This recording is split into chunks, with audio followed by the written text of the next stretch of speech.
কয়েক ঘন্টার অপেক্ষা। আগামী 1 জুন লোকসভা নির্বাচন। এই ওয়ার্ডের মানুষ ইতিমধ্যে সিদ্ধান্ত নিয়ে নিয়েছে এই ওয়ার্ড থেকে সায়নী ঘোষ বিপুল মার্জিনে নির্বাচিত জিতেছিল এখানে 92 ভোটে।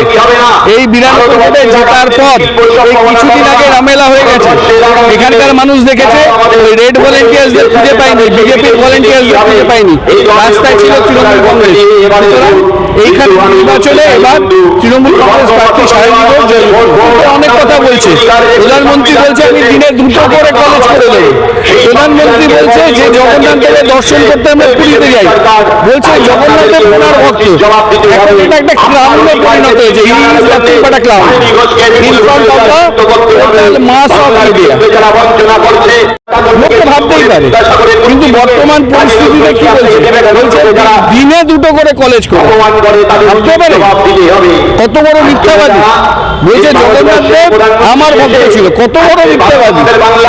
আমার তো মনে হয় ভারতবর্ষের ইতিহাসে এই প্রথম একজন মিথ্যাবাদী প্রধানমন্ত্রী ভারতবর্ষের মানুষের কাছে শুধু মিথ্যাচারিতা। যেমন সিপিএম 34 বছর ওয়েবেলসিও কায়দায় ছিল, এই প্রধানমন্ত্রীও ঠিক একই পদ্ধতিতে ক্ষমতায় টিকে থাকার চেষ্টা করছে, কিন্তু ভুল করছে। এটা বাংলা, এটা স্বামী বিবেকানন্দের বাংলা।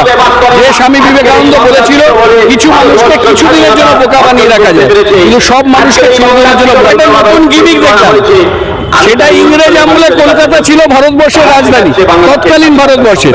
মোদী এখন নিজে এখানে দাঁড়িয়ে বলছে বাংলার মানুষের সমর্থন পাওয়ার জন্য বলছে কলকাতাকে আবার রাজধানী করবে। মানুষ এই বুঝবুঝে নেবে না।